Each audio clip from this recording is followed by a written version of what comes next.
여러분 안녕하십니까. 경제현장 오늘 고광철입니다. 오늘의 주요 뉴스 전해드리겠습니다. 피트 헤그세스 미 국방장관은 미국 잠수함이 스리랑카 해안에서 이란 군함을 어뢰 공격으로 격침시켰다고 밝혔습니다. 미군의 어뢰 공격은 2차 대전 후 처음인데 군함 침몰로 150여 명이 사망하거나 실종된 상태입니다. 미군의 이번 공격은 언제 어디서든 이란에 반격의 기회를 주지 않겠다는 의지라고 전문가들은 분석했습니다. 중국은 올해 경제 성장률 목표치를 4.5%에서 5% 범위로 설정했습니다. 리창 중국 국무원 총리는 오늘 베이징 인민대회당에서 열린 전국 인민대표대회 전인대 개막식 업무보고에서 이같이 밝혔는데요. 지난 3년 연속 5% 안팎의 성장률을 제시했던 중국은 부동산 경기 침체, 소비 부진, 청년 실업 문제에 더해 미국의 관세 압박을 반영해 목표치를 소폭 낮췄습니다. 스콧 베센트 미 재무장관은 트럼프 행정부가 세계 각국에 새로 부과한 글로벌 관세가 이번 주 중 10%에서 15%로 인상될 예정이라고 밝혔습니다. 베센트 장관은 트럼프 대통령이 예고한 관세 인상이 이번 주 어느 시점이 될 것이라고 말했습니다. 그는 글로벌 관세가 부과되는 150일간 무역법 301조와 무역 확장법 232조에 따른 관세도 보게 될 것이라고 덧붙였습니다. 국내 증시가 폭락 뒤 급등세로 돌아서는 현기증 장세를 펼치고 있습니다. 4일 한때 1,500원을 돌파했던 달러 원 환율은 1,460원대로 떨어졌습니다. 미국 이스라엘과 이란의 군사적 충돌로 극심한 변동성에 휩싸인 증시와 외환 시장이 과연 안정세로 들어설지 잠시 후 집중 진단에서 살펴보겠습니다. 경제현장 오늘은 SBS BJ앱과 유튜브에서도 실시간 시청 가능합니다. SBS BJ앱을 다운받아 시청하면 더 많은 정보와 뉴스를 볼 수 있습니다.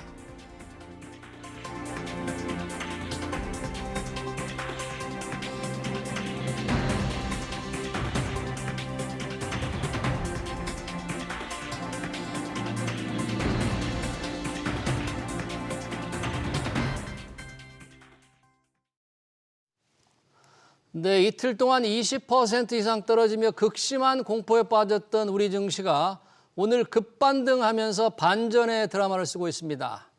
코스피는 장중 한때 5,700선도 회복했는데요. 하지만 순식간에 냉탕과 온탕을 오가는 변동성 장세에 투자자들의 혼란이 가중되고 있죠. 이란 전쟁의 확전 가능성도 여전한데요. 증시가 어느 방향으로 기울지 어떻게 투자해야 할지 염승환 LS증권 이사와 함께 들어보겠습니다. 이사님 어서 오십시오. 네, 안녕하세요. 안녕하십니까. 정말 현기증 납니다. 이틀 동안 20% 이상 떨어졌는데 오늘 급반등, 유가증권 시장, 코스닥 모두 매수 사이드카가 또 발동됐는데 오늘 상황 지금 상승 장세가 좀 유지될 수 있겠죠? 일단 이제 사실 이틀 동안 너무 많이 빠졌기 때문에 일단 반작용도 좀 있었던 것 같고 또 예. 사실 이란 전쟁 리스크가 물론 아직도 전쟁은 하고 있지만 네. 호르무즈 해협 봉쇄 부분에 대해서 트럼프 대통령 스콧 베센트 이제 재무장관이 예. 거기 이제 이 호르무즈 해협을 통과하는 거를 우리가 좀 보호를 해주겠다, 호위하겠다. 예. 사실 이게 좀 며칠은 걸린다 하더라도 시장이 제일 우려하는 게 여기에 배가 못 지나다니는 걸 제일 우려한 거잖아요. 네. 근데 그거를 미군이 이제 책임지고 보호하겠다고 했기 때문에 네. 이제 멘트만 나가도 시장은 좀 이제 안도감을 좀 찾는 거죠. 그래서 그런 부분들이 오늘 좀 호재로 좀 작용을 했던 것 같고 또 예. 오늘 이렇게 또 국내 증시 강한 거는 또 이제 미국 증시가 좋은 것도 있지만 예. AI 관련해서 브로드컴이 또 굉장히 좋은 실적을 냈어요. 브로드컴 실적이 1분기 실적이 좋았습니까? 맞습니다. 굉장히 네. 좋았고 또 이 AI에 대한 좀 우려감이 아직도 남아 있는 건 사실이지만 네. 브로드컴의 실적을 보니까 이거는 이란 문제랑은 별개다. AI는 예. 투자는 계속하고 예. 수요는 많고 굉장히 CEO가 자신감 있는 멘트를 또 했더라고요. 예. 그러니까 이런 것들이 오늘 우리나라 증시에도 당연히 호재로 작용하고 있고 또 근데 오늘 이렇게 유독 또 코스닥이 훨씬 좋거든요. 그러니까요. 예, 코스피보다 코스닥이 코스닥 상승세가 좋은 특별한 이유가 있을까요? 근데 일단 이제 정부 정책에 대한 기대감들을 다들 갖고 계시잖아요. 네. 활성화 대책이라든가 또 대통령도 지시를 했기 때문에 네. 네, 그런 정책이 곧 나올 것 같고 또 다음 주 10일 날 예. 3월 10일에 삼성 자산운용과 삼성 거기 어디죠? 액티브 운영하는 아, 예. 그리고 삼성자산운용에서 예. 이 코스닥 액티브 펀드가 나오고요. 코스닥 ETF, 액티브 펀드, 예. ETF 펀드가. 그리고 네. 타임폴리오도 같이 나옵니다. 타임폴리오도. 그러니까 이제 코스닥의 액티브는 펀드 매니저가 좀 이제 자기가 역량대로 종목을 좀 섞는 거잖아요. 네. 그래서 코스닥에서 처음 나온 걸로 알고 있기 때문에 아. 이게 나온다는 거는 코스닥이 또 굉장히 수급상 네. 마중물 역할을 할 수가 있거든요. 또 관심을 환기시키겠죠, 사람들한테. 그동안에는 이 코스닥 시장에서는 액티브 ETF 펀드가 없었군요. 예, 코스피에만 있었는데 이제 예. 처음 나오는 걸로 알려져 있더라고요. 그래서 예. 먼저 이제 두 회사가 지금 준비해서 3월 10일 날 출시를 하고 네. 여기만 하진 않겠죠. 또 준비되는 대로 그렇죠. 다른 이제 자산 운용사도 내놓을 수가 있기 때문에 예. 이게 코스닥 시장의 수급이 이제 굉장히 좀 커지는 아. 그런 효과가 있기 때문에 예. 그래서 어제 그 폭락장에 예. 외국인이 그 코스닥을 1조나 샀고요. 어제 네, 폭락장에서도. 오늘도 9천억 사고 있어요. 네. 그러니까 집중적으로 외국인들이 코스닥을 그냥 쓸어 담고 있는데 아마 코스닥에 대한 그런 기대감을 좀 예. 미리 좀 반영해서 선침해하는 거 아닌가라는 좀 이 생각을 하고 부분 있습니다. 상당히 투자자들 좀 주목해서 봐야 되겠네요. 왜냐하면 코스닥 시총이나 코스피 시총을 비교하면 뭐 코스닥이 안 워낙 되죠. 적은데 네. 거기서 외국인 1조 이상 산다. 네. 그리고 시총이 이렇게 넓은 코스피에서는 외국인이 그동안 출구 팔다가 뭐 조금 순 매수하는 맞아요. 정도. 그러니까 이게 매수 패턴에 조금 우리 개인들은 아무래도 기관 투자가들이 뭘 사느냐, 외국인들이 뭘 사는지를 봐야 되는데 상당히 흥미롭네요. 코스닥에서 외국인들이 많이 산다는 거. 이 부분을 좀 주목해야 될 것 같고. 방금 말씀하셨지만 전쟁이 조금 완화되는 조짐이 뭐 이것만 보고 알 수 있습니까? 뉴욕 증시에도 잠깐 올랐다고 그랬는데 약간의 뭐 미국과 이란 간에 뭐 접촉한다 이런 뭐 보도도 좀 네. 있지 않습니까? 어떻게 지금 진행이 될까요? 근데 이제 계속 뭐 이란도 뭐 그런 적 없다 뭐 부인하기도 하고 네. 되게 막 혼란스럽지만 예. 사실 주식시장에는 그런 게 별로 중요하지는 않은 게 안 음. 좋은 걸 한 번에 반영해 버려요. 일단 초기에. 아. 근데 사실 어제 공포가 극에 달했잖아요. 예. 사실 그 20% 가까이 이틀간 빠질 건 아니거든요. 그러니까요. 지금 우크라이나 전쟁 때 기억하시겠지만 예. 러시아가 우크라이나 침공하고 나서 그 코스피가 이렇게 바닥까지 가는데 한 20% 빠졌어요. 아, 전쟁 20% 이후로 전쟁 계산을 이후로. 해보니까. 예. 근데 그 정도 시간이 그게 좀 필요했는데. 근데 빠지려면은 한두 달에 걸쳐서 보통 빠지는데 예. 이번엔 그냥 이틀 만에 빼버렸어요. 어. 그러니까 사실상 저는 이란 전쟁이 우크라이나만큼 전쟁만큼은 아니라고 보거든요. 예. 그 정도까지 파급 효과가 있을 거라고 생각은 안 하지만 네.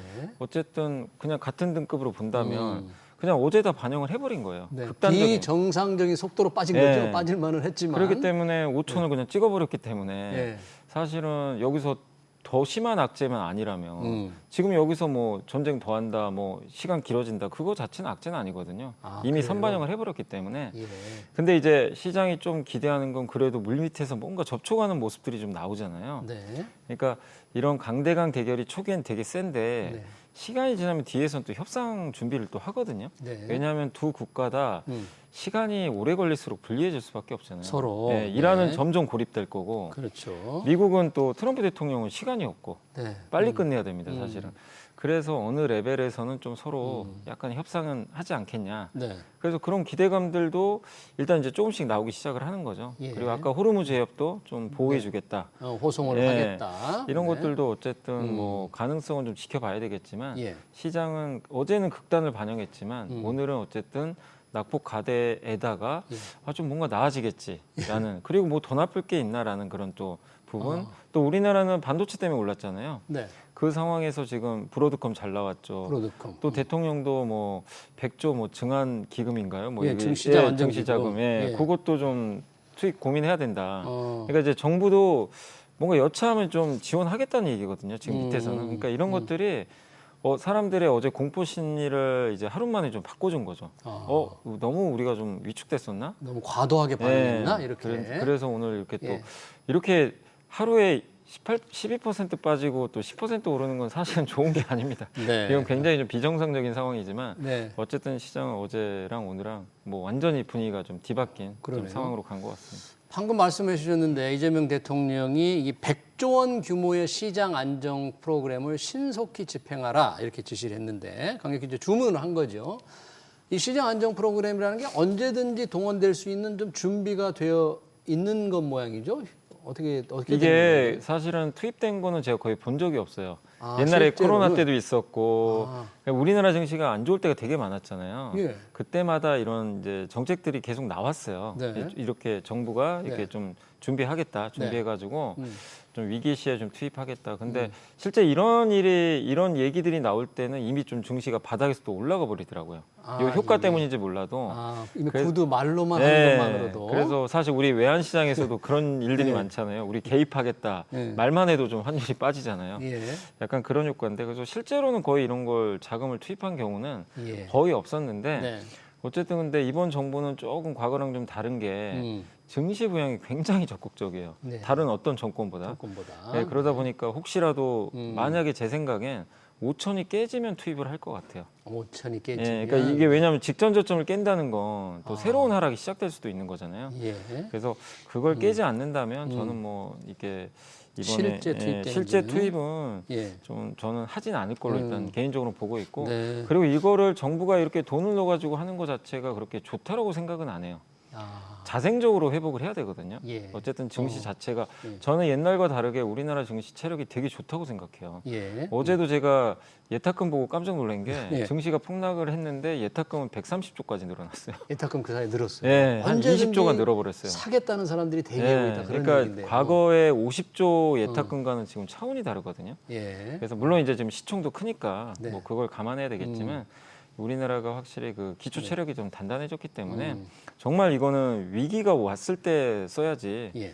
뭐 굳이 무리해서 저는 쓸 필요는 없다 이렇게 생각은 하고 있습니다. 왜냐하면 이제 이 100조 원 시장 안정 프로그램을 신속히 집행하라고 주문을 했다는데 이 투자자들 동향을 보니까 기관들은 많이 팔았기 때문에 네. 아이고 직접 투입했나 하고 이렇게 네. 보니까 여전히 기관은 팔고 있고 그래서 말씀하신 대로 지금 코스피에서 이제 개인들이 압도적으로 매수를 하고 코스닥에서는 이제 외국인들이 매수를 하면서 지금 시장을 띄워놓고 있는데 역시 뭐 다 오늘은 다 오릅니다만 떨어질 때 특히 많이 떨어지는 게 반도체고 이제 반도체주도 많이 오르는데 이 반도체주는 아까 브로드컴의 실적 호전으로 인해서 뉴욕 증시에서는 반도체 업종의 불안감 같은 거는 조금 이제 진정됐다. 가셨다 이렇게 봐도 됩니까? 네, 좀 진정됐다라고 좀 봐도 될 것 같고요. 또 브로드컴이 굉장히 이번에 뭐 숫자 자체도 좋았지만 경영진이 예. 27년에 그러니까 AI 매출만으로 예. 그러니까 AI에 관련된 칩만으로 매출이 1,000억 달러. 1,000억 달러면 우리나라 돈으로 140조가 넘거든요. 예. 그러니까 엄청난 지금 매출을 일으키겠다는 거예요. 예. 그러니까 굉장히 놀라운 발언을 한 거예요, CEO가. 어. 사실 여기는 엔비디아가 지금 아니잖아요. 그렇죠. 네, 엔비디아 일부 이제 엔비디아가 경쟁사. 일부 경쟁을 하는 거죠. 네. 네. 근데 이 경쟁하는 어떻게 보면 2등 기업이라고 할 수 있는 예. 이 기업이 이렇게까지 높은 매출을 27년에 아주 자신감 있게 자기 고객사들이 다 있거든요. 예. 그래서 이거를 했다는 건 이 브로드컴이 만드는 반도체에도 우리나라 HBM이 들어가고 그렇죠. 앞으로 HBM4도 들어갈 거거든요. 예. 그럼 이런 자신감의 표현은 당연히 그 낙수 효과를 삼성과 하이닉스가 받게 되겠죠. 그래서 상당히 이거는 저는 호재가 아닌가 네. 이렇게 보여지고 또 예. 오늘 그 이제 경제 지표 중에 ISM 서비스 PMI 지표가 발표됐는데 ISM 예상보다 서비스. 좀 예. 잘 나왔어요. 근데 아. 거기서 이제 기업들한테 이제 물어보잖아요. 예. 뭐 지금 상황이 어떠냐. 근데 거기서 이제 또 나왔던 얘기 중에 하나가 예. 신규 주문 관련해서 이제 물어봤어요. 예. 기업들한테. AI 데이터 센터 확장으로 인한 비용 상승 때문에 나중에 예정됐던 구매를 좀 앞당기고 있다. 그러니까 AI 데이터 센터를 지금 여기서도 응답이 돼 있죠. 확장하고 있다. 확장하고 있다. 근데 너무 이제 비용이 많이 드는 부담은 있지만 네. 여기서도 정확하게 이란 때문에 혹시 우리가 뭐 빅테크가 AI 지출 줄이면 어떡하지? 네. 좀 그런 걱정 우려가 안 한 건 있는데. 아니잖아요. 네. 근데 여기는 그거랑 정반대로 음. 좀 계속 확장되고 있다. 음. 그리고 여기도 또 나와 있어요. 그 메모리가 너무 부족하다. 메모리가 예, 부족하다. 기업 일부에선 그런 얘기를 예. 또 하고 있기 때문에 예. 그리고 또 요거는 이제 뭐 반도체 얘기는 아니지만 예. 미국에서 지금 원전 산업이 좀 건설이 좀 시작되려는 조짐이 있나 봐요. 원전이. 예, 기업 네. 활동 관련해서도 응답 중에 뭐가 있었냐면 원자력 산업이 새 원자로 건설을 위해 활기를 띠고 있다. 활기를 띠고 있다. 예, 네. 이거는 또 우리나라 원전주도 원전. 시총 크잖아요. 그러네요. 그러니까 이걸 보면 이 세부 내용을 보면 한국 증시한테 되게 좋은 내용들이 좀 많이 들어가 있어요. 그래서 저는 이런 것들이 오늘 국내 증시에도 예. 좀 우호적으로 작용하고 있다라고 네. 생각을 합니다. 이 ISM 제조 관리 서비스, 오늘은 서비스. 지수, 이 지수를 좀 보면은 미국의 경제 동향이 어떻게 돌아가고 그게 우리 기업에 어떤 영향을 미칠지 네. 조금 예상을 해볼 수가 있는데 방금 말씀하신 대로 이제 AI 투자도 계속된다, 메모리가 부족하다 그러니까 자연스럽게 우리 반도체 업종, 네. 삼성전자, SK 하이닉스에 관심이 기우는데 그동안 이 두 회사가 워낙 빨리 가니까 뭐 거기 대열에 올라타고 싶어도 못했던 분들이 많았는데 이틀 동안 급락했 다음에 지금 많이 회복을 하는 중이거든요. 네. 그러니까 투자자들이 이제 좀 생각을 해보는 겁니다. 아, 이제 좀 살만할까? 살까? 뭐 이런 분들도 있는데 지금 반도체 회사, 두 회사 주가와 투자를 어떻게 생각해요? 근데 이게 이란 리스크가 완전히 제거된 거 아니잖아요. 그렇죠. 그러면 지난번에 고점이 6,300 정도고 예. 그리고 이제 이번이 5,000인데 네. 여기서 고점을 넘긴 당장은 어렵죠, 당연히. 그래서 3월은 저는 개인적으로 좀 쉬는 장으로는 보고 있어요. 3월은 네, 그리고 또 과열도 맞았었고 예. 너무 좀 많이 올랐죠, 단기간에. 그래서 3월은 근데 저도 이렇게 폭력적으로 빠질 거라고 상상도 못했는데 그러니까 이제 오늘은 이렇게 튀는 거지만 네. 기본적으로는 저는 이제 5,600에서 800선 중심으로 네. 좀 오르락 내리락 하지 않겠냐. 이번 달은요. 네, 네. 이렇게 보고 있기 때문에 또 약간 며칠 오르다 또 한번 확 빼버릴 수도 있거든요. 네. 지금 아직은 변동성 자금 맞아요. 예. 그래서 투자를 좀 하실 거면 음. 조정을 조금만 좀 기다리셨다가 조정 네, 시점을 그러니까 기다려라. 겁먹진 마시고요. 혹시 예. 빠질 때는 좀 예. 과감하게 네. 비중을 늘리시면 좋겠고 예. 개인적으로는 이번 달은 코스닥이 더 좋을 것 같아요. 코스닥이 네, 오늘도 뭐 이걸 보여주고 있지만 그러니까요. 사실 올해 코스닥이 코스피보다 훨씬 못 올랐고 또 그렇죠. 정부 정책 작년에도 그랬고요. 네, 1월, 1, 2월도 맞습니다. 그랬고. 그리고 정부 정책의 힘도 아무래도 코스닥 쪽으로 좀 더 무게 중심이 네. 갈 가능성이 높고 예. 올해 이제 또 6월인가 7월에 국민성장 펀드도 네. 출시가 돼요. 국민성장펀드. 이제 그럼 많은 분들이 또 가입할 수도 있거든요. 예. 근데 거기 핵심은 이제 약간 중소기업들 많이 또 투자하는 게 아. 있기 때문에 예. 대기업보다는 아무래도 중소기업 쪽으로 음. 이게 좀 수급이 들어갈 것 같고 아까 말씀드린 대로 다음 주 화요일 날 예. 3월 10일에 또 액티브 네. ETF도 출시가 되고 그러니까 코스닥의 ETF가 좀 많이 나올 것 같아요. 코스닥 활성화 ETF가. 좀 이 그러면 정책 이 기대감 때문에. 매수 자금이 유동성이 코스닥 시장으로 많이 들어온다 그런 거잖아요. 그럴 가능성이 좀 높지 않나. 변동성으로 주식을 이제 코스닥을 띄울 수 있다 그렇게 전망이 되는 네, 거네요. 코스닥은 사실은 밸류에이션이 좀 비싸기 때문에 예. 중요한 게 수급이에요, 되게. 아. 이 투자 주체들의 수급상이 너무나 중요한데 지금 보면 개인 투자분들도 이미 1월 말부터 코스닥 ETF 많이들 하셨고 거기다 이제는 지금 외국인까지 들어오고 지금 남은 거는 연기금 남았어요. 연기금. 연기금 네. 하면 코스닥 비중 늘리겠죠. 네. 그래서 수급이 굉장히 좋은 쪽으로 갈 수밖에 없는 구조라서 네. 3월은 좀 코스닥이 낫지 않을까 이렇게 아. 생각은 하고 있습니다. 알겠습니다. 3월은 조금 쉬어가는 장세로 좀 생각해보라 그러는데 외국인들은 그동안 1, 2월 달에 그 코스피 유가증권 시장에서 줄곧 내다 팔았지 않습니까? 그걸 개인이 다 떠받쳤는데 네. 왜 그렇게 계속 팔아왔는지 지금 오늘 장에서는 조금 사지만 코스닥과 달리 왜 코스피에서 돈을 빼는지 좀 그게 참 계속 지속적으로 의문이 듭니다. 근데 사실은 그건 명확한 답은 없어요. 그들도 다 섞여 있기 때문에 그래서 이제 공통적으로 얘기하는 거는 네.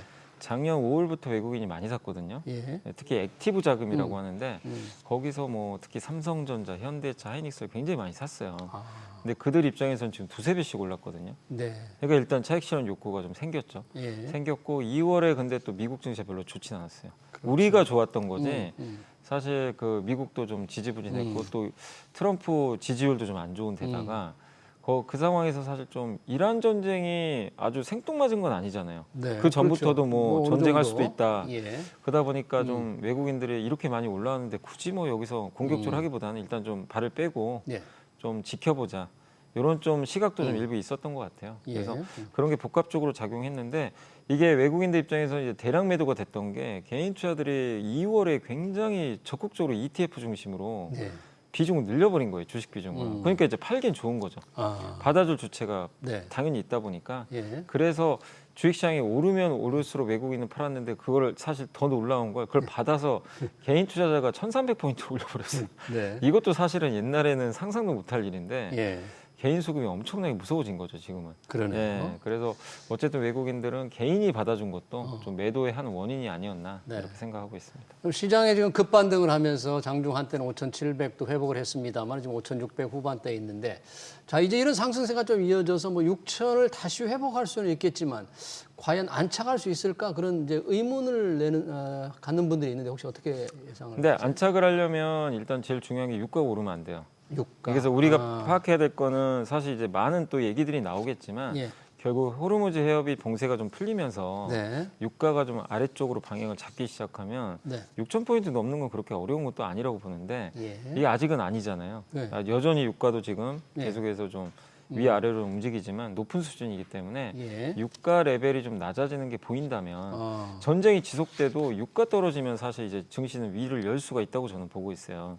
예, 근데 그게 안 되면 예. 6천 아래에서 그냥 계속 좀 답보 상태, 예. 예, 좀 박스권으로 갈 수 있기 때문에 이 유가 흐름을 좀 먼저 보시고 그 다음에 이제 환율이죠. 예, 환율 저번에도 1,500원 한번 넘었는데 그러니까. 1,460원까지 또 떨어졌어요. 네. 환율이 떨어지니까 둘 다 좀 떨어지는 게 좋죠. 네. 어느 레벨까지 떨어진다면 시장이 이제 좀 이란 리스크를 별로 그렇게 우려하지 않는구나라고 생각하셔도 좋을 것 같습니다. 네, 증시 방향을 보려면 유가와 환율을 지켜보라는데 환율은 곧바로 이어지는 집중 진단에서 자세히 한번 토론을 해보겠습니다. 그러니까 우리 증시 동향 관련 얘기 잘 들었습니다. 지금까지 염승환 LS증권 이사였습니다. 네, 고맙습니다.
네, 이란 전쟁의 확전 조짐 속에서도 미국과 이란의 물밑 접촉설로 국제유가 상승이 진정되면서 원달러 환율이 1,460원대로 떨어졌습니다. 하지만 전날 새벽 환율이 1,500원을 뚫으면서 외환시장 불안감은 높아졌는데요. 이창용 한은 총재는 달러 유동성이 풍부하고 외국에서 돈 빌리는 금리도 안정적이라며 환율이 우려할 수준은 아니라고 밝혔는데 두 분은 어떻게 생각하는지 얘기 나눠보겠습니다. 유현정 전북은행 광화문 종합금융센터 기업금융지점장, 장재철 피나클 경제연구소 대표 나오셨습니다. 어서 오세요. 네, 안녕하십니까. 자, 증시도 정신이었고 외환시장도 지금 널뛰기입니다. 전날 새벽 1,500원을 뚫었던 원달러 환율 오늘 지금 주간거래에서 1,460원대로 지금 떨어졌는데 유현정 지점장님 지금 환율이 많이 떨어진 거죠 오늘은? 어떻습니까? 예, 어제 대비해서 오늘 떨어진 게 맞습니다. 네, 어제는 갑자기 새벽 시장에서 1,500원을 뚫었는데 이게 이렇게 오를 상황이었습니까? 뭐 전반적으로 위험 회피 거래 상황에서 상대적인 위험 통화인 원화에 대한 매도세가 강한 그런 상황이고요. 예. 시장은 이제 국제유가 상승, 글로벌 교역 위축 위험에 크게 노출되어 있는 원화에 대해서 뭐 상대적으로 약세 예상이 큰 그런 환경입니다. 지난 3월 3일 날 야간 거래에서 달러 대 원화 환율이 1,506원 50전까지 거래가 됐는데요. 야간 거래는 아주 거래 유동성이 낮습니다.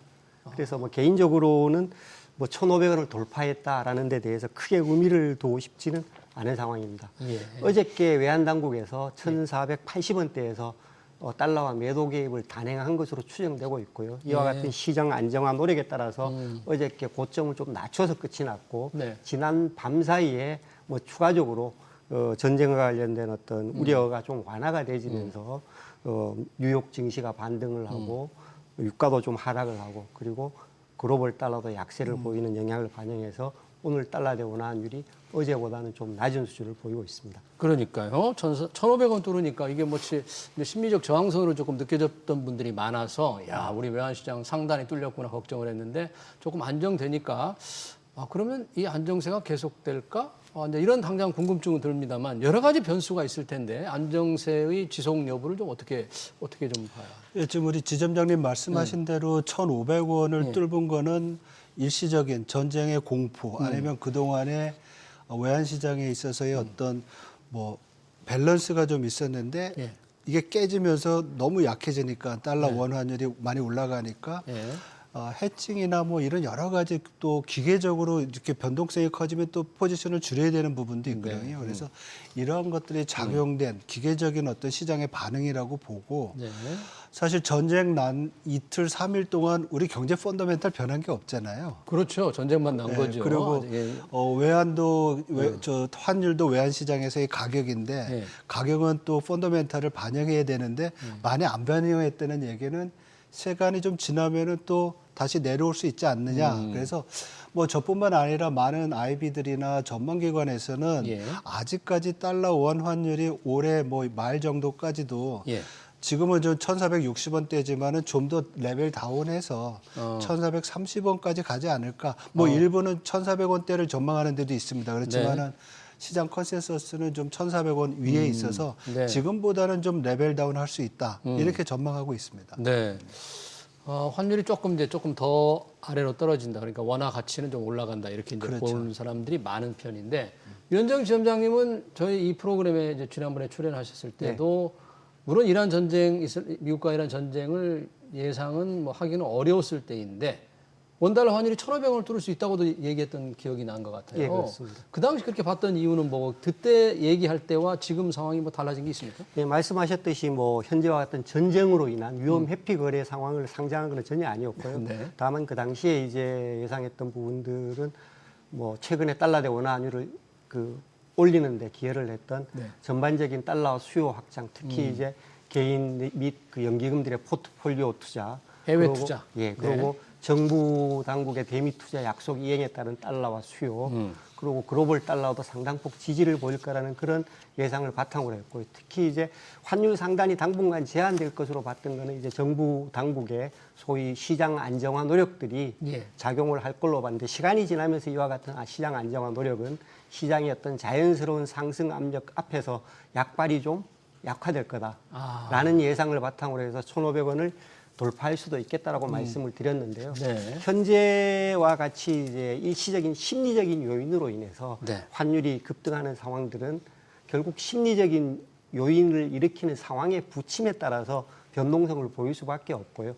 뭐 실제적으로 이와 같은 어떤 이슈들이 아주 장기화되거나 예. 더 심화되는 상황이 됐다 그러면은 경제적으로 타격을 입으면서 환율이 추가 상승 여력을 만들겠지만 많은 경우에 있어서는 이와 같은 외부 이벤트들은 시간이 지나면서 긴장감들이 완화되는 게 일반적입니다. 네. 그래서 지금 당장 이란 전쟁과 관련해서 환율이 1,500원대로 안착할 거다라는 예상은 전혀 하지 않고 있습니다. 예, 그러네요.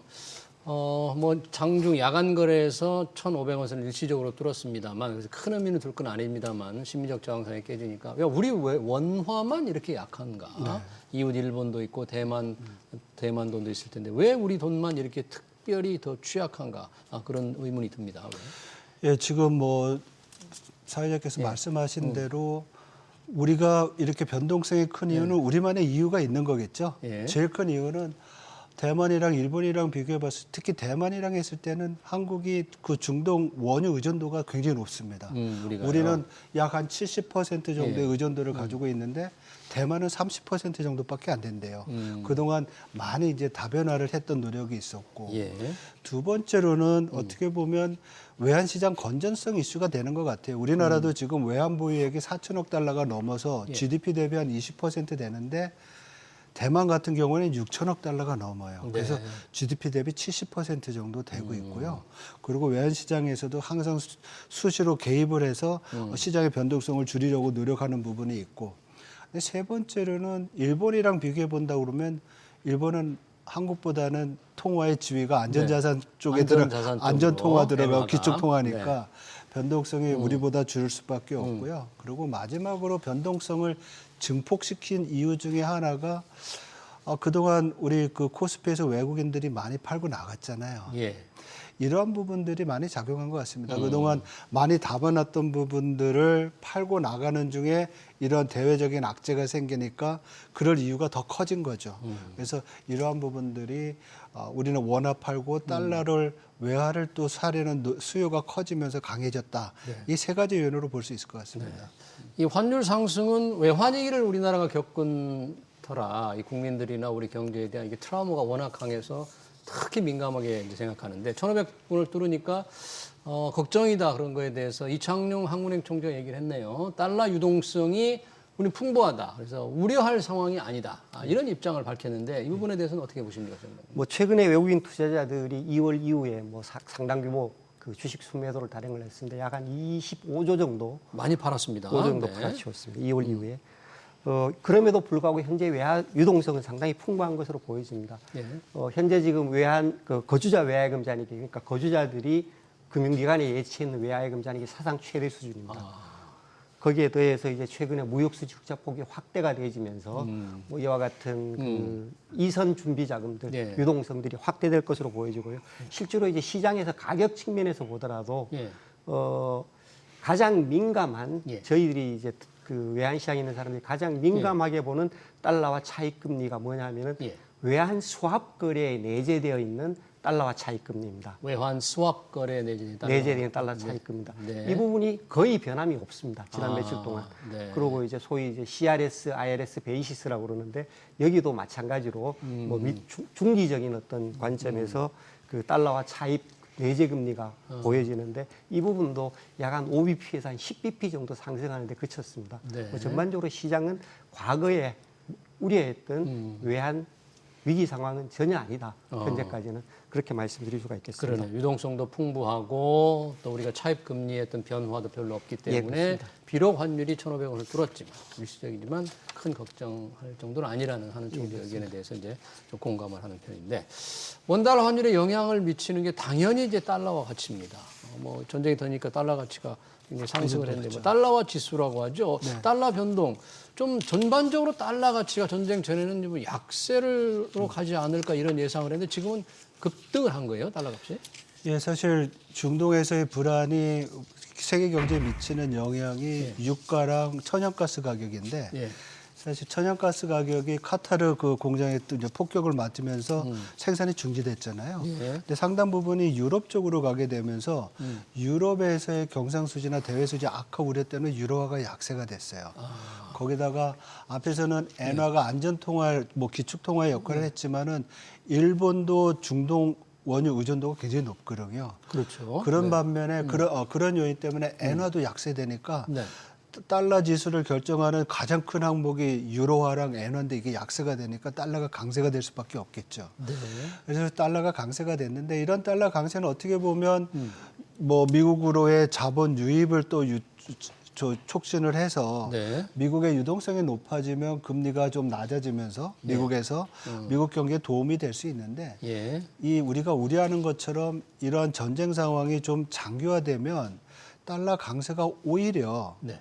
미국 기업들한테는 부담이 될 수가 있겠죠. 왜요? 왜냐하면 미국의 많은 다국적 기업들이 해외에서 생산을 하는데 예. 해외 시장을 가지고 있는데 달러 강세가 되면 아무래도 영업에 지장을 받겠죠. 그리고 그 원인이 유가 상승이라고 그러면 물론 미국이 원유를 많이 생산하지만 이것도 기업들한테는 좀 부담이 될 수 있는 부분이고 네. 그다음에 더 중요한 것은 달러 강세 자체는 항상 달러가 유독히 강세가 되면 신흥시장국에서의 위기가 좀 금융 위기가 불안이 커질 수 있잖아요. 예. 그래서 이게 우리가 단기와 중기, 장기로 놓고 봤을 때 이게 좀 단기 내지 중기에서 끝나면 좋은데 이 상황이 더 악화가 되면서 네. 좀 장기화될 때는 오히려 지금 미국이 기대하고 있는 아니면 뭐 시장에서의 달러 강세로 기대하고 있는 시장에서의 미국 시장의 우호적 환경보다는 예. 글로벌 금융시장에서의 위험 요인이 더 커지지 않을까 이렇게도 볼 수 있습니다. 달러 강세가 지속된다면 네. 이른바 신흥시장에 또 이 자본이 그렇죠. 조금 빠져나갈 가능성도 있고요. 네네. 아무래도 그 나라 돈값이 다른 나라 돈값이 떨어지니까 그 나라 자산에 대한 매력이 좀 떨어지면서 여러 가지 문제가 될 수도 있겠다. 근데 달러는 그 달러 가치는 미국의 이제 금리의 영향을 많이 받는데 뭐 금리 동향을 감안하면 미 연준의 향후 통화 정책을 감안하면 일시적으로는 지금 달러가 강세입니다만 조금 길게 보면 어떤 방향으로 흐를까요? 달러 값이? 예, 뭐 단기적으로는 최근에 이제 전쟁이 예. 인플레이션을 좀 높일 것이라는 그런 예상으로 인해서 전반적으로 시장이 연준의 금리 인하에 대한 기대를 폭을 다소간 낮췄습니다. 예. 뭐 앞서서는 금년 연말 기준으로 해서 대체로 한 52bp 정도 인하할 거라는 예상이었는데요. 한 0.25%포인트로 하면 한 두 차례 정도? 두 차례 네. 두 차례 좀 더 되게 예. 인하할 것이라고 예상을 했었는데 현재는 인하 예상 폭이 한 40bp대로 줄어드는 상황입니다. 예. 두 차례 못 되게 금리를 내릴 거다라는 그런 예상치죠. 예. 현재 지금 그 연준 인사들은 금리 인하에 대해서 대다수의 연준 인사들이 상대적으로 좀 조심스러운 입장을 계속 유지를 하고 있습니다. 예. 물론 이제 향후 그 케빈 와시 차기 연은 총재가 예. 취임을 했을 때 강하게 예. 금리 인하를 드라이브를 하겠지만 예. 기본적으로 연준은 12명의 정책위원들의 합의체입니다. 상당수 인사들이 아직까지는 케빈 와시의 정책 입장을 지지하지 않은 상황이고요. 예. 결국 지지를 받으려고 그러면은 네. 이론적 경제 상황이 거기에 부합돼야 될 거고 결국 앞으로 고용과 물가 지표의 동향이 가장 관건이 되어 있다. 적어도 네. 현재의 전쟁 상황은 금리 인하에 대해서 상대적으로 좀 부정적인 요인으로 작용을 하고 있다. 이렇게 이야기할 수가 있겠습니다. 그러네요. 자칫하면 아까 이제 두 차례 인하의 예상에서 두 차례보다 적어질 수 있다. 뭐 이런 상황에서는 금리 인하를 뭐 못할 수도 있겠다. 이런 예상까지도 나올 수 있겠네. 이러다가. 그렇죠. 지금 일부에서는 금리 동결을 예상하고 있고요. 대표적으로 JP 모간 제가 마지막으로 본 보고서는 올해 동결하는 거로 전망을 바꿨습니다. 아, 그래요? 근데 최근에 나온 FOMC 미 연준의 통화정책 의사록을 보면 네. 정책 금리의 방향성에 대해서 지금 두 가지 다 나왔어요. 일부는 내리자, 예. 일부는 동결하자, 일부는 또 올리자. 그러니까 그래요? 지금 완전히 뭐 예. 의견이 굉장히 다양한 상태에서 예. 지금 지점장님께서 말씀하신 대로 예. 시장에서는 한 번 이상 두 번 채 안 되고 네. 그리고 기존에 7월 달에 인하할 수 있다고 그랬는데 이게 9월 달로 연기가 되고 있고 그래서 분위기 자체는 점점 동결 쪽으로 가는 게 아니냐. 예. 근데 케빈 와시 의장이 들어오면 한번 세게 밀어붙여서 한 번은 할 것 같아요. 근데 이게 지금 뭐 이전의 시장에서 예상했던 것처럼 두 번까지는 안 될 것 같은 생각이 예. 좀 들고요. 제가 또 주목하는 것은 예. 지난번에 와서 말씀드렸던 것 같은데 네. 그 샌프란시스코 연준에서 발표한 작년 11월 달에 보고서에 따르면 어떤 내용인가요? 관세를 배가하면 네. 관세 효과가 한 1년 있다가 본격적으로 나타나서요. 관세에 물가에 미치는 영향이. 예. 그러니까 1년 동안은 여러 가지 효과들이 이제 중첩이 되면서 서로 안 나타나다가 예. 이게 지속적으로 물가 압력을 1년 후부터는 지금 관세 올린 정도로 생각을 하면은 계산을 하면 약 한 1%포인트 올릴 수 있는 가능성이 있다는 겁니다. 아, 그러면 지금 소비자 물가가 2%, 2.4%인데 예. 이 효과가 다 된다 그러면 3.4%잖아요. 물가가 그렇게 오른다. 예. 그렇죠. 거기다가 지금 우리가 우려하고 있는 것처럼 만약에 유가가 지금 전망은 올해 평균을 62달러로 봤는데요. 네. WTI 기준으로. 예. 이게 지금 7달러 네. 아니면 80달러가 된다고 하면 추가적으로 물가 상승률이 소비자 물가 같은 경우는 0.4%포인트 올라갈 수 있어요. 예. 80달러가 평균으로 올라간다면. 그러면 미국의 소비자 물가는 어쩌면 연말이 되면 3.6, 3.8%가 될 수 있다라는 가능성을 볼 수가 있거든요. 예. 그러니까 섣불리 뭐 금리를 못 내리겠네요. 만약에 그런 가능성이 그런 상황에 현실화된다? 보이면 금리를 올려야죠. 올려야 되는 상황. 예, 그래서 저는 올해 하반기에 진짜 이 연준이 분석한 대로 관세 효과가 소비자 물가에 올해부터 본격적으로 물가에 영향을 주는지 네. 그리고 이 전쟁의 영향으로 70달러까지 올라왔던 유가가 다시 60불대로 내려갈지 이것이 하반기 금융시장을 보는 데 있어서 상당히 큰 관전 포인트라고 생각을 합니다. 그러네요. 미국의 물가, 그 영향을 미치는 유가, 또 관세 영향 이런 걸 좀 지켜봐야만 통화 정책이 과연 연준이 어떻게 세울지를 좀 지켜볼 수 있겠네요. 여튼 지금 상황에서는 조금 안정될 것 같은 원달러 환율이 조금 상승 압력을 받고 있지 않습니까? 벌써 1,460원대만 해도 참 굉장히 높은 수준이잖아요. 1,500원대에서는 과거 기준으로 봐서는 이런 상황이 계속 지속되고 유가가 뭐 안정되더라도 좀 오른 상승 압박을 계속 받는다면 환율 또 유가에 따른 물가 상승 우리 경제에 영향이 뭐 보통 심각하지 않겠어요. 이 정도라면 어떻게 보십니까? 뭐 결국 이제 현재와 같은 상황이 우리 경제에 미치는 영향은 유가 상승 예. 그리고 국제 교역 위축 가능성 이런 부분들이 우리 경제에 부정적으로 작용하는 그런 상황입니다. 예. 뭐 최근에 그 한 투자은행의 보고서에 따르면은 예. 국제 유가가 한 20달러 정도 상승을 한다고 가정을 하면은 지금보다 20달러. 20달러 정도 상승을 한다고 가정하면은 우리나라 경제 성장률이 약 한 0.4%포인트 정도 네. 약화돼지고 물가는 한 0.6%포인트 정도 높아질 걸로 예상하고 예. 있고요. 예. 그리고 뭐 그 제가 조금 동의는 하지 않지만 네. 그 경상수지가 약 한 GDP의 2.25% 금액으로 치면은 거의 한 500억 달러 가까이 악화될 거다. 줄 거다, 경상수지 흑자가. 이런 전망을 내놓은 리포트를 봤습니다. 네. 경상수 흑자가 줄어드는 부분에 대해서는 동의하지 않으시는 거예요? 제가 보기엔 조금 과장된 게 과장되게? 아닌가, 네. 과장된 게 아닌가라고 생각을 합니다. 네, 뭐 경제 전망이라는 것이 워낙에 이제 가정이 많기 때문에 가정을 뭐 어떻게 세우느냐에 따라서 그 결과치는 너무나 많이 다를 텐데, 우리만 지금 저희가 분석을 하고 있습니다. 아까 잠깐 박사님께서 장재철 박사님께서 언급을 해주셨는데, 일본 엔화도 당연히 이제 약세 압력을 받고 있지 않습니까? 그렇죠. 이 정도 엔화 가치 하락 정도는 일본 경제에 큰 영향이 없을까요? 영향을 줄 거로 지금 생각을 합니다. 왜냐하면 당초에는 일본 중앙은행이 정책 금리를 올리면서 달러 엔 환율이 뭐 달러당 150엔 아래로 이제 내려가지 않을까 전망을 했었는데 지금 당초 전망과 달리 지금 올라가고 있잖아요. 이렇게 환율이 올라가게 되면 일본도 해외 의존도가 높은 상황이기 때문에 수입 물가가 올라가게 되고 인플레이션이 높아지는 거잖아요. 예. 그래서 이제 일본 중앙은행이 금리를 올려야 되는데 그 과정까지 갈 때 물가가 올라가게 되면 소비자들이 힘들잖아요. 소비를 못하고 실질 소득이 줄게 되고 이런 것들이 경제에 부담이 되고 있는 상황인데 궁극적으로는 물가를 잡기 위해서 금리를 올린다고 하면 또 일본한테는 좀 부담이 될 수 있는 그런 요인이라고 볼 수 있는 거죠. 그래서 지금 시장에서는 160엔 이걸 트리거 레벨로 보는 것 같아요. 이게 고수준을 넘어가면 일본 중앙은행이 상당히 큰 개입을 하지 않을까. 그리고 금리 인상 속도도 좀 과거에처럼 뭐 6개월 아니면 9개월 단위가 아니라 좀 줄이면서 그렇게 해야 되지 않을까. 이렇게 지금 전망하고 있는 거죠. 네.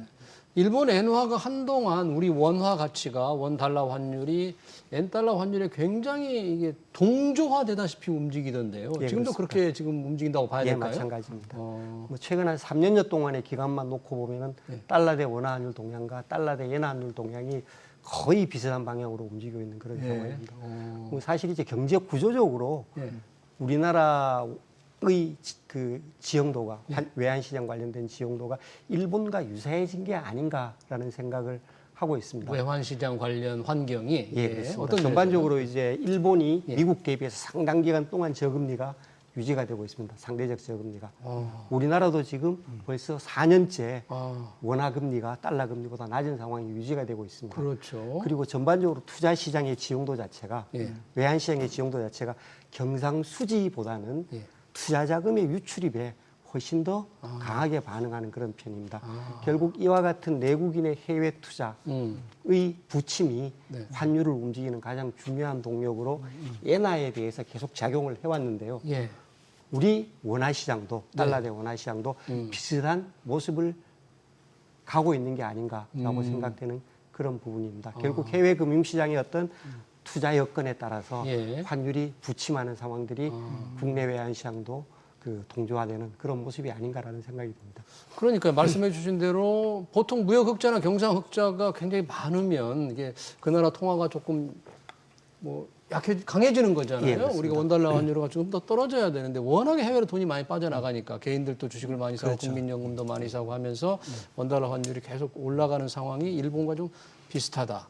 이렇게 본다면 지금 지점장님께서 굉장히 중요한 점을 짚어주신 것 같아요. 그동안 지난 10년 동안 한국 경제 특히 자본시장에서의 변화가 아니면 국내 투자자들의 변화가 이런 결과를 가져온 거로 보고 있고요. 예. 해외 투자 많이 하는 해외 거. 투자 많이 하고 그래서 이런 상황이 있기 전에는 환율이 사실은 재화의 수출과 수입에 의해서 경상수지가 다 결정했었거든요. 근데 이제는 진짜로 국제수지, 경상수지와 뭐 자본 금융수지를 다 본 국제수지를 봐야 되는 상황으로 온 것 같고요. 예. 그리고 그 이전에는 한국의 원화가 위안화랑 굉장히 연동이 돼 있었잖아요. 전에는요. 네. 근데 이제는 어떻게 보면 한국 경제가 중국 경제로부터의 어떤 의존성이 많이 약화되면서 대중국 무역 수지 적자로 돌아서게 되고 이런 부분들 어떻게 보면 제조업 부분에서의 연결고리가 약화되는 것도 이러한 어떤 시장의 변화에 영향을 주지 않았나 이렇게 좀 볼 수 있을 것 같습니다. 자, 이런 상황, 워낙 원달러 환율이 우리 물가에도 영향을 미치고 수출 기업에도 영향을 많이 미치는데 이런 상황에서 과연 올해 전반적인 환율 동향을 원달러 환율 동향을 어떻게 예상해야 될지 어떤 변수들에 따라서 어떻게 움직일지 점장님 어떻게 좀 뭐 결국은 최근에 달러 대 원화 환율의 변동을 좌우했던 내국인의 해외 투자 자금의 동향들이 어떻게 될지가 가장 관심사고 계속 남아 내국인의 있습니다. 해외 주식 투자 동향. 요즘 조금 주식 뭐 요즘은 조금 추천해지긴 둔화되고 있는 했습니다만 근본적인 어떤 기조는 유지가 되고 있는데 이 부분이 더 확대가 되어질지 또는 현재와 같이 조금 위축된 상황들이 이어질지가 첫 번째 관전 포인트가 될 것 같고요. 예. 두 번째는 당연히 이제 앞서서 말씀을 하셨습니다만 글로벌 달러 동향이 또 다른 한 축이 될 것 같습니다. 다만 이제 최근 외환시장 동향과 관련해서 네. 저는 이제 투자자들께 그 말씀드리고 싶은 부분이 현재 지금 시장은 사실은 굉장히 단기적인 어떤 위험 회피 상황에 좌우되면서 우왕좌왕하는 그런 모습을 보이고 있습니다. 예. 결국 이제 위험 회피 거래, 현재의 위험 상황에 대해서 극단적인 상황을 예측하고 위험에서 빠져나오려고 하는 모습을 보이고 있는데요. 예. 조금 과거에 예. 이와 같은 어떤 지정학적인 위험이라든가 이런 케이스를 놓고 보면은 이와 같은 금융시장 외적인 변수에 의한 시장의 변동성 확대는 네. 그리 길지 않은 시간 내에 대부분 완화되는 게 일반적이었습니다. 현재의 상황이 아주 뭐 글로벌 전쟁으로 확전이 되지 않는다면 네. 그리고 국제 유가가 뭐 아주 장기간 동안 백수십 달러대로 예. 치솟지 않는다고 그러면은 저는 그리 길지 않은 시간 내에 시장의 투자 심리가 회복되어질 것으로 보여지고요. 예.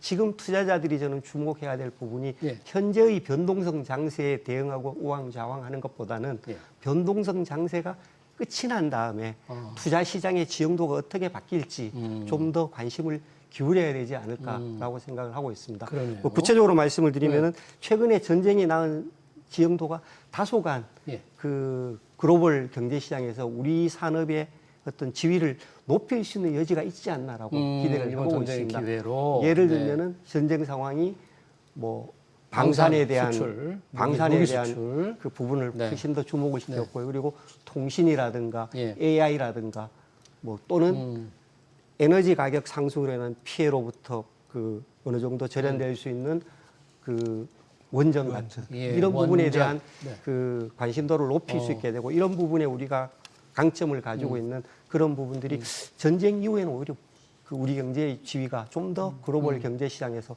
부각될 수 있지 않을까라고 기대를 한번 해보고 있습니다. 네, 장재철 박사님도 짧게 한번 그 올 한 해 전망 지금 뭐 어떤 이런 전쟁으로 갑자기 변동성이 커졌습니다만 어떻게 보시는지.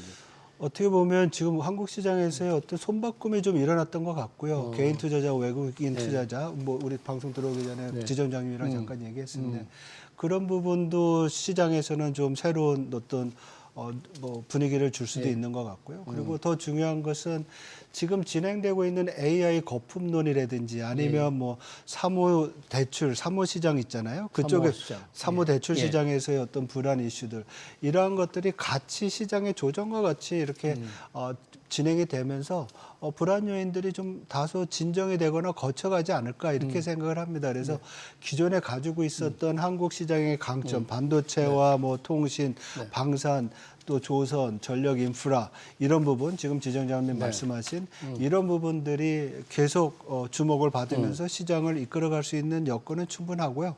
더 나아가서 정부도 시장에 대해서 상당히 건설적인 또 대책을 마련하고 있잖아요.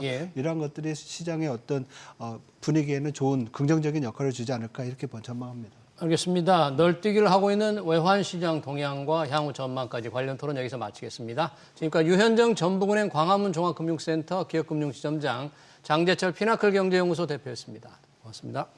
감사합니다.